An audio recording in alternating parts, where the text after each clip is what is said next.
చేసుకొని నేటి ఉదయకాలపు ఆరాధన మనం ప్రారంభించుకుందాం. దయచేసి కళ్ళు మూసుకుందాం, తలలు వంచుదాం, ప్రార్థనలు ఏకీభవిద్దాం. మహోన్నతుడా, మహాగరుడా, మమ్మల్ని అత్మికిలిగా ప్రేమించిన మా యేసురాజా, మీ ఘనమైన శ్రేష్టమైన ఉన్నతమైన నామమునకే వందనాలు, స్తోత్రం దేవా.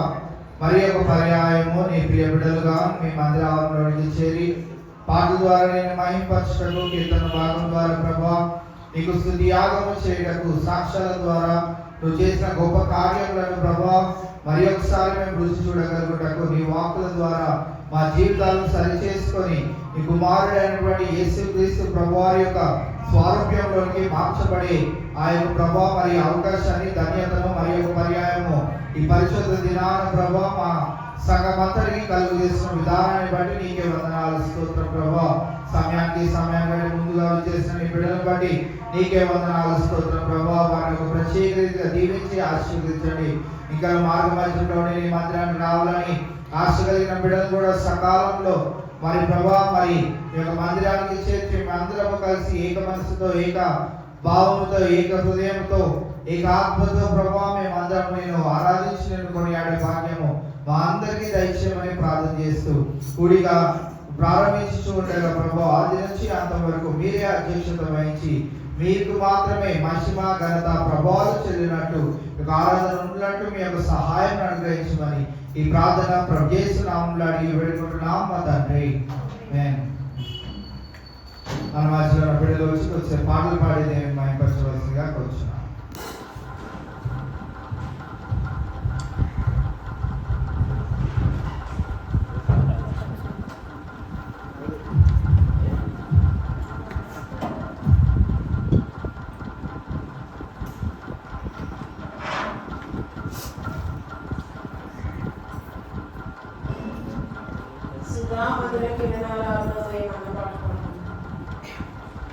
సుధామధుర కిరణాల అరుణోదయం, కరుణామయుని శరణు అరుణోదయం.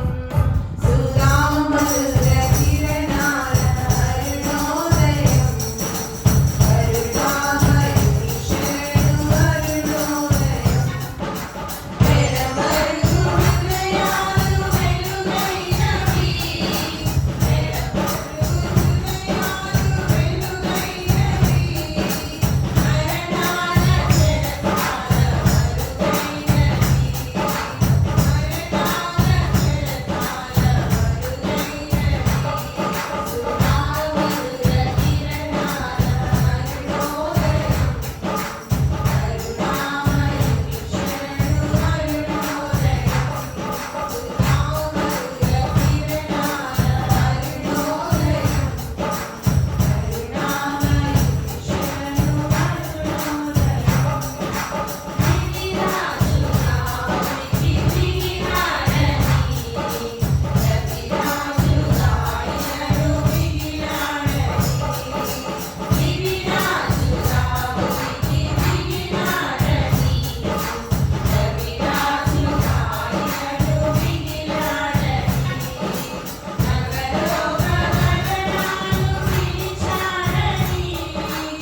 బెత్లెహేములో సందడి, పశుల పాకలో సందడి, శ్రీ యేసు పుట్టాడని, మహారాజు పుట్టాడని. బెత్లెహేములో సందడి, పశుల పాకలో సందడి,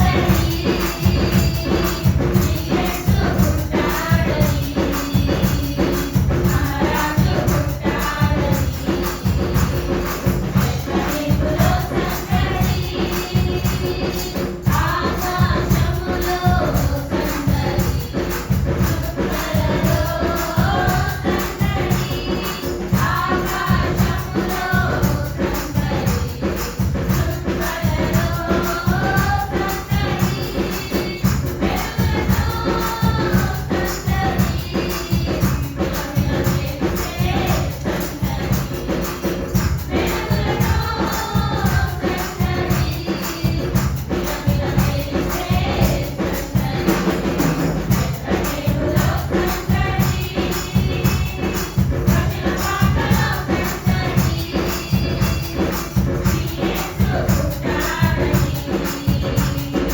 మహారాజు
వారం అంతట్లో దేవుడు మనల్ని, మన కుటుంబాన్ని, సంఘాన్ని, సంఘ బిడ్డల్ని ఎంతగానో కాసి కాపాడి మరి పునరుద్ధానంలో సన్నిధిలో ఆయన నామాన్ని కనపరచడానికి, మైపరచడానికి, స్తుతించడానికి, ఆరాధించడానికి, కీర్తించడానికి మనకిచ్చినటువంటి గొప్ప ధన్యతకే దేవునికి లెక్కలేని వందనాలు. అది సంఘం తరఫున మీకు కూడా ప్రత్యేకమైనటువంటి వందనాలు తెలియజేసుకుంటా ఉన్నాం. 42వ దావీదు కీర్తన ఉత్తర ప్రత్యుత్తరాలుగా చదువుకుందాం. ప్రేరేపించబడిన వారు మొదటి వచనాన్ని చదివినట్లయితే తర్వాత వచనాలన్నీ కలిపి చదువుకుందాం.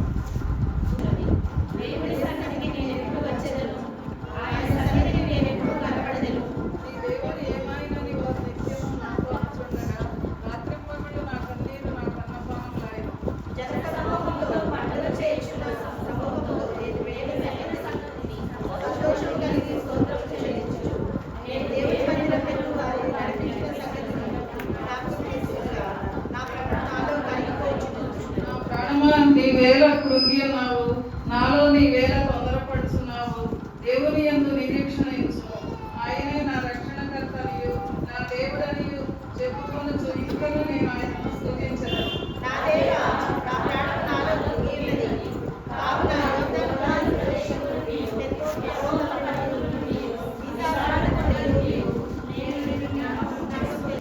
అలలన్నీ నీ తరంగములన్నీ నా మీదగా పొర్లి పారి ఉన్నవి.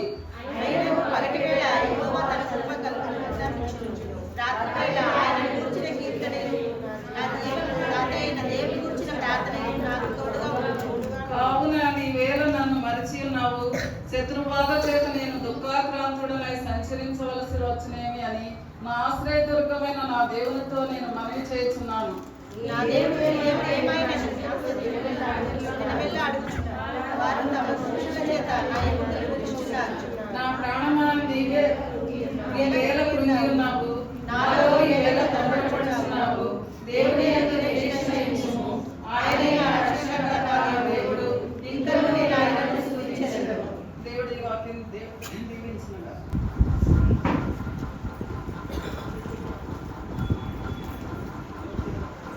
సరిత ప్లస్ శ్రవంతి వారు వివరిస్తారు. మీరు అందరూ కూడా హాజరవ్వాలనుకుంటున్నారు. పాస్టర్ గారు ఉన్నారు, వారు వచ్చి వివరిస్తారు. అందరూ కూడా ప్రాంతపరంగా దేవుని మాట వినాలని మీకు అందరికీ మనం చేస్తాం.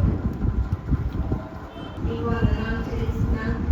నాన్న మరొక పరిశుద్ధని నా జీవితాల్లో దయచేసి నాన్న నిన్ను సృష్టించే భాగ్యాన్ని మాకు దయచేసి దేవానికి వందనాలు.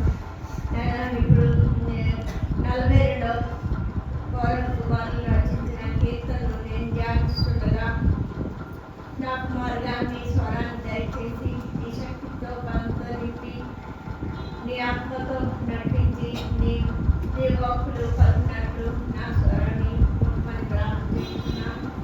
నాయన వినగలిగిన చెవులను గ్రహించగలిగిన హృదయాన్ని నీకు లోబడే మంచి మనస్సాక్షిని నాకు మాకు దయచేసి నీవే మహిమా గంటాపడమని నా ప్రభువును రక్షకుడైన యేసుక్రీస్తు పరిశుద్ధ నామములో వేడుకుంటున్నాను తండ్రి.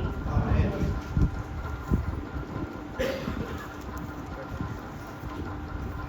42వ కీర్తనలు మనం ఇది ప్రధాన స్కందం అయిపోయింది 41 వరకు. ఇది ఏంటి? ద్వితీయ స్కందం స్టార్ట్ అయింది. ఇది ఎవరు రాశారు? ఓరం కుమారులు రాశారు. ఈ కీర్తనను మనం ధ్యానించు. ఓరం కుమారులు అంటే తండ్రి కుమారులు మాత్రం దేవుని యందు భయభక్తులు కలిగిన వాళ్ళు అని జ్ఞాపకం చేసుకొని వాళ్ళు ఏ రీతిగా రచించారు ఈ కీర్తనను ధ్యానించుకున్నాం. మొదటి వచనం దుప్పి నీటి బాధల కొరకు ఆశపడినట్టు దేవా నీ కొరకు నా ప్రాణం ఆశపడుతున్నాడు. వీళ్ళకి ఆశ ఉంది. దుప్పి నీటి బాధల కొరకు ఆశపడినట్లు దేవా దేవుని కొరకు నా ప్రాణము ఆశపడుతుంది. ప్రాణము ఆశ కలిగి ఉండాలి. ఇప్పుడు దేవుణ్ణి స్తుతించే మనసు వస్తుంది. తర్వాత చదవండి. నా ప్రాణం దేవుని కొరకు తృష్ణించాలని దేవుడుగా దేవుని కొరకు తృష్ణ. ఈ ప్రాణం దేవుని కొరకు తృష్ణ అంటే దాహం ఆత్మీయ దేవాత్మకులకు దాహం కలిగినది. జీవంగా దేవుని కొరకు తృష్ణ గురించి మన దేవుడు ఎలాంటి దేవుడు? జీవం కలిగిన దేవుడు. అలాంటి దేవాదేవుని ఆరాధించడానికి కుమారులు కృష్ణ గురించున్నారు.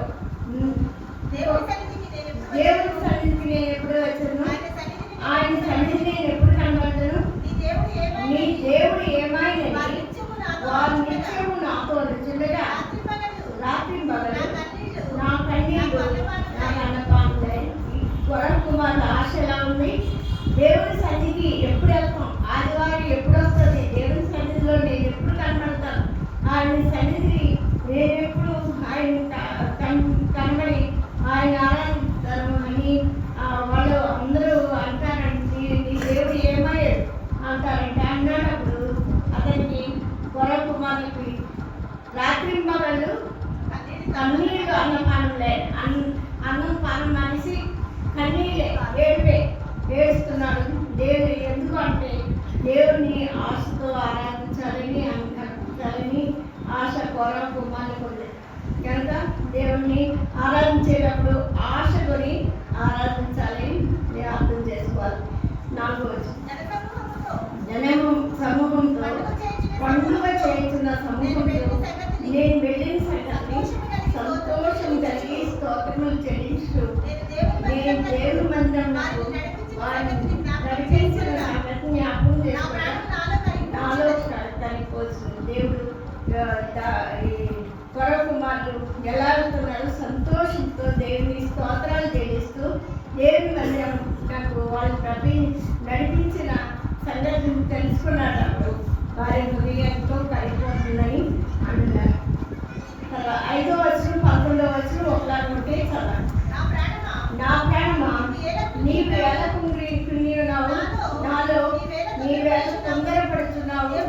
దేవుని యందు నిరీక్షించు, ఆయన నా రక్షణకర్త మరియు నా దేవుడని చెప్పుకొనుచు నేను ఆయన స్తుతించను.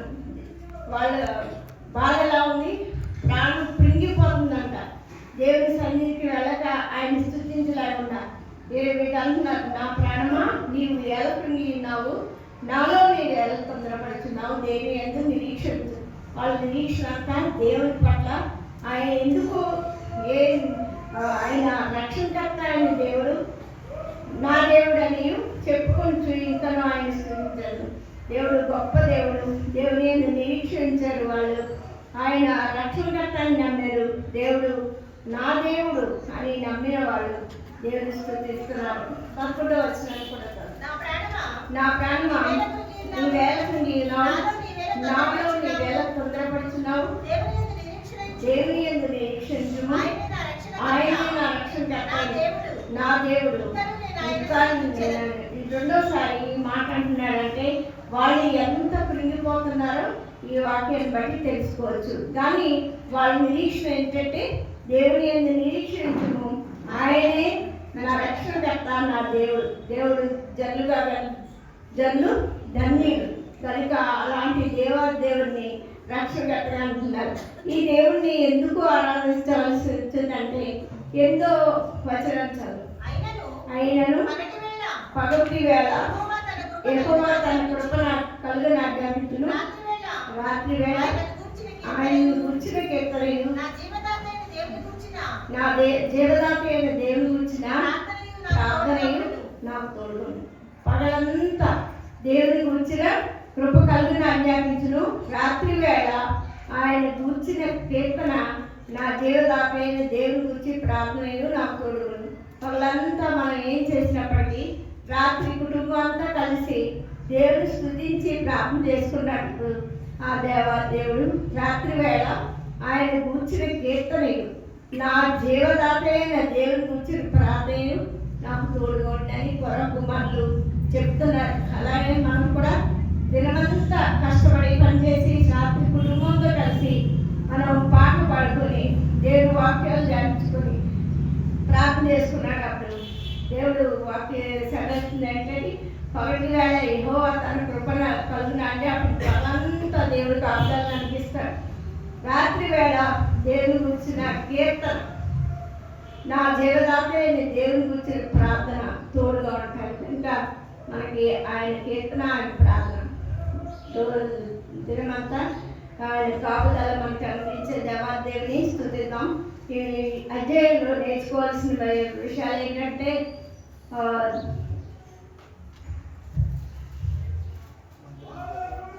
దేవుని జీవదాతమైన దేవుని గురించిన ప్రార్థన. మన దేవుడు జీవాధిపతి. అలాంటి దేవుడు మనకు దొరికినందుకే దేవుని స్తుతించాలి అని బ్రతకాలి. దేవుని యందు నిరీక్షించాలి. దేవుడే నా రక్షణకర్త, నా దేవుడు పర్సనల్ దేవుడు. అందరి ఫ్యామిలీ దేవుడు కాదు, పర్సనల్గా నీ పక్షాన నా పక్షాన చేసిన దేవుడు చేసిన మేలుని బట్టి నా దేవుని స్తుతించి కనపడుతాం. ఆయన రక్షణకర్త నా దేవుడు అని కొరకు మనం సెలవుతున్న రీతిగా దేవుని స్తుతిద్దాం. దేవుడి వాక్యాన్ని దీవించుగాక. ప్రేమగల తండ్రి, కృపగల నాయన, దయగల ప్రభు, జాలిగల నాయన, నీకు వందనాలు చెల్లిస్తున్నాను నాయన. ప్రభు, ఈ దినాన్ని మాకు దయచేసి నిన్ను స్తుతించే భాగ్యం మాకు దయచేసిన దేవా నీకు వందనాలు. నేను ఆరాధించుకొని నీవు చేసిన మేలు సంవత్సరాలంతా నువ్వు కాచిన కాపుదల నిమిత్తం నేను నీకు వందనాలు చెల్లిస్తున్నాను. నన్ను, నా కుటుంబాన్ని, సంఘాన్ని నువ్వు భద్రపరిచే విధానం బట్టి నీకు వందనాలు చెల్లిస్తున్నాను నాయన ప్రభా. ఈ దినాన్ని నాయన నువ్వు చేసిన మేలు నిమిత్తం లెక్కలేని వందనాలు స్తోత్రాలు నాయన. వారి అంతట్లో ఇచ్చిన కాపుదల నిమిత్తం ఆరోగ్యం నిమిత్తం ఇరుకులు ఇబ్బందులు సమస్యలు వేదనలు ఎన్నో వచ్చినప్పుడు వాటన్నిటి నుండి తప్పిస్తూ నీవు కాపాడిన దాన్ని బట్టి నీకు వందనాలు చెల్లిస్తున్నాను. అల్వేరడో కీర్తన ద్వారా నాతో మాట్లాడిన దేవానికి వందనాలు. అలాంటి కొరకు మళ్ళీ నా దృష్టిని నాకు దయచేసి మీ మహిమ గంట పొందండి నాయన. దేవుని సన్నిధికి నేను ఎప్పుడు వెళ్ళేదనని ఆశతో నాయన ప్రభా నాయన దేవుని నేను నిరీక్షించాలి నాయన. ఆయనే నా రక్షణకర్త, నా దేవుడని తెలుసుకునే విధంగా దేవదాతైన దేవుని గురించి ప్రార్థన నాకు తోడుగా ఉంటుందని సరిచిన దేవానికి వందనాలు నాయన. నీకు వందనాలు చెల్లిస్తున్నాను. నాటువంటి జీవితాన్ని నాకు దయచేసిన తండ్రి నీకు వందనాలు ప్రభా. జరిపించిన ఆరాధన నిమిత్తం లెక్కలేని వందనాలు స్తోత్రాలు. ఇంకా జరగవలసిన ఆరాధన మీరే అధిపతి వహించి నీ దాసు నిలబెట్టి నీ శిలుచాటు మరుగుపరిచి నీ ఆత్మతో నింపి నడిపించమని ఈ ఆదివారపు ఆరాధన మా జీవితాల్లో ఆశీర్వాదకరంగా ఉంచి నీవే మహిమ ఘనత పొందమని నా కొద్ది స్తుతి ఆరాధన నీకే సమర్పించుతున్నాను తండ్రి.